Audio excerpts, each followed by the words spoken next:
자, 여러분, 역사 속에서 단어 하나 혹은 문장 하나가 세상을 완전히 뒤바꿔 놓은 경우를 본 적 있으신가요? 오늘 우리가 파헤쳐볼 해설의 주제가 바로 그겁니다. 오늘 다룰 내용은 서방 기독교의 역사를 거대하게 두 갈래로 쪼개버린 아주 결정적인 분수령에 대한 이야기예요. 이 짧디짧은 문장 하나가 도대체 어떻게 수백 년에 걸친 신학적, 역사적 지각 변동을 일으켰는지 지금부터 차근차근 파헤쳐 보겠습니다. 그럼 바로 이 구절로 들어가 보죠. 아마 많은 분들에게 꽤 익숙한 문장일 텐데요. 내가 이 반석 위에 내 교회를 세우리니 내가 천국 열쇠를 내게 주리니. 네, 맞습니다. 마태복음 16장 19절 말씀입니다. 역사학자들이나 신학자들은 이 짧은 대화를 단순한 텍스트 이상의 의미를 지닌 기독교 역사상 가장 거대한 갈림길이 시작된 정확한 기원점으로 꼽습니다. 여기서 우리는 아주 본질적이면서도 날카로운 의문을 품게 됩니다. 아니, 도대체 어떻게 단 한 구절이 기독교 세계를 완전히 반으로 쪼개놓았을까? 똑같은 글을 읽고 똑같은 단어를 봤는데도 말이죠. 이 구절의 진짜 의미가 무엇인지에 대한 해석의 차이는 인류 역사상 가장 큰 종교적 분열을 만들어냈습니다. 자, 그럼 지금부터 이 흥미로운 갈림길의 양쪽 길을 우리 같이 한번 걸어보겠습니다. 첫 번째로 짚고 넘어갈 부분은 바로 하나의 구절이 만든 두 개의 세계입니다. 사실 이 모든 논쟁의 한가운데에는 베드로 수익권이라는 아주 뜨거운 감자가 자리 잡고 있습니다. 이게 무슨 뜻이냐면 예수님이 사도 베드로에게 초대교회를 이끌어갈 독보적이고 유일무이한 최고 권위를 주셨느냐? 바로 이 문제입니다. 이 개념이야말로 마태복음 16장 19절을 해석할 때 양측이 가장 치열하게 맞붙는 핵심 전쟁터라고 할 수 있죠. 그럼 첫 번째 길, 로마 카톨릭의 관점부터 한번 살펴볼까요? 카톨릭 전통에서 가장 주목하는 건 바로 이 반석의 정체입니다. 카톨릭에서는 여기서 말하는 이 반석을 베드로라는 특정한 인물, 그러니까 베드로라는 사람 그 자체로 이해해요. 베드로라는 한 개인을 교회를 떠받치는 문자 그대로의 기초석으로 삼았고 그에게 엄청난 신적 권위가 부여되었다고 해석하는 겁니다. 그렇다면 예수님이 주신 천국의 열쇠는 뭘 의미할까요? 가톨릭 관점에서는 이걸 하늘의 권위를 땅에서 행사할 수 있는 막강한 대리 권세로 봅니다. 게다가 이 권세가 베드로 당대에서 딱 끝나는 게 아니라 사도 전승이라는 제도를 통해서 베드로의 후계자인 로마 주교, 즉 교황에게 대대로 이어진다고 보는 거죠. 다시 말해 이 열쇠는 교황이 신앙이나 도덕 문제에 있어서 최종적인 결정을 내릴 수 있는 행정적이고 사법적인 통치권의 근거가 되는 겁니다. 자, 그럼 이제 방향을 틀어서 두 번째 길, 개혁주의, 즉 개신교의 관점을 보겠습니다. 개신교 학자들도 방금 우리가 본 똑같은 구절을 읽었단 말이죠. 그런데 완전히 다른 기초를 발견해냅니다. 여기서 우리가 주목해야 할 진짜 흥미로운 포인트가 나오는데요. 바로 헬라어 원어에 담긴 미묘한 뉘앙스입니다. 개신교 측 주장에 불을 지핀 핵심 근거가 바로 여기 있어요. 헬라어로 베드로의 이름인 페트로스는 남성 명사로 작은 돌이나 조약돌을 뜻합니다.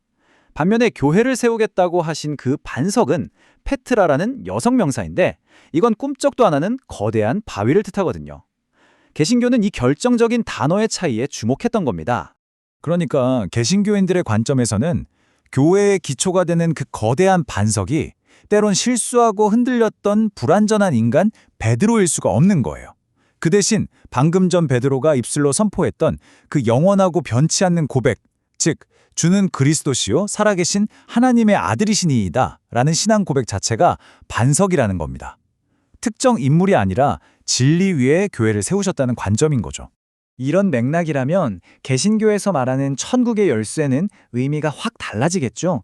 이들은 열쇠를 교황이라는 특정 개인의 통치권으로 보지 않아요. 대신 이걸 복음을 선포하는 권세로 해석합니다.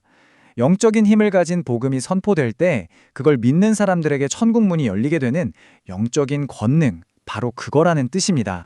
네 번째 파트, 매고 푸는 권세입니다. 두 진영의 차이가 아주 극명하게 갈리는 지점이죠. 이 천국 열쇠의 개념은 땅에서 메고 푼다는 권세로 아주 자연스럽게 이어지는데요. 카톨릭에서는 이 권세를 사제나 교황이 사람들의 죄를 용서하거나 보류할 수 있는 사죄권으로 이해합니다. 반면에 개혁주의에서는 이걸 교회의 권징으로 봅니다. 어떤 인간의 자의적인 권력이 아니라 오직 기록된 하나님의 말씀이라는 객관적인 기준에 철저히 근거해서 누군가를 책망하거나 회개한 사람을 용서하는 방식인 거죠. 양측의 접근법이 정말 완전히 다르다는 게 느껴지시죠? 자, 그럼 5번째 파트. 청교도들은 이 개념을 역사 속에서 어떻게 적용했을까요? 이 개혁주의적 해석이 논리적으로 어떻게 확장되는지 단계별로 한번 짚어볼게요. 청교도들은 이 구절에서 3가지 아주 핵심적인 적용점을 뽑아냈습니다. 첫째, 천국의 열쇠를 쥐고 계신 분은 인간 대리인이 아니라 유일한 대제사장이신 그리스도시기 때문에 우리는 그리스도께 다이렉트로 나아갈 수 있다. 둘째, 특정 제도의 소속이 아니라 동일한 진리를 믿는 신앙 고백을 통해서 우리가 진짜 하나로 연합된다. 그리고 셋째, 인간이 만든 전통이 아니라 오직 기록된 말씀의 권위만이 교회를 다스리는 유일하고 절대적인 기준이 된다. 이렇게 정리가 되는 겁니다. 이제 마지막 6번째 파트입니다. 이 모든 본질적인 차이점들을 싹 한번 정리해 보겠습니다. 지금까지 우리가 걸어온 이 2갈래의 길을 한눈에 비교해보면 두 관점의 근본적인 차이가 정말 기가 막히게 잘 드러납니다. 가톨릭은 반석을 베드로라는 인물에, 열쇠를 사법적인 통치권에 두고 그 권위가 사도 전승이라는 제도를 타고 눈에 보이는 머리인 교황에게 이어진다고 보죠. 하지만 개혁주의는 정반대예요. 반석은 진리의 고백, 열쇠는 복음 전파의 권세, 그리고 말씀의 전승을 통해 오직 보이지 않는 머리이신 예수 그리스도만이 교회를 다스리신다고 믿는 겁니다. 거대한 제도적 기초냐 아니면 순수한 고백적 기초냐, 이 선명한 대비가 확실히 보이시죠? 자, 단어 하나, 성경 구절 하나의 해석이 역사와 제도를 이렇게 2갈래로 완전히 쪼개놓았습니다. 이제 여러분께 이런 질문을 던져보고 싶네요.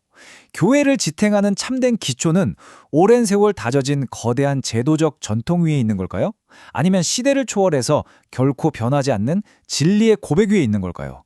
이 질문은 수백 년 전 신학자들에게만 중요했던 게 아니라 오늘날 이 역사를 돌아보고 있는 우리에게도 여전히 아주 묵직하고 흥미로운 탐구 주제입니다.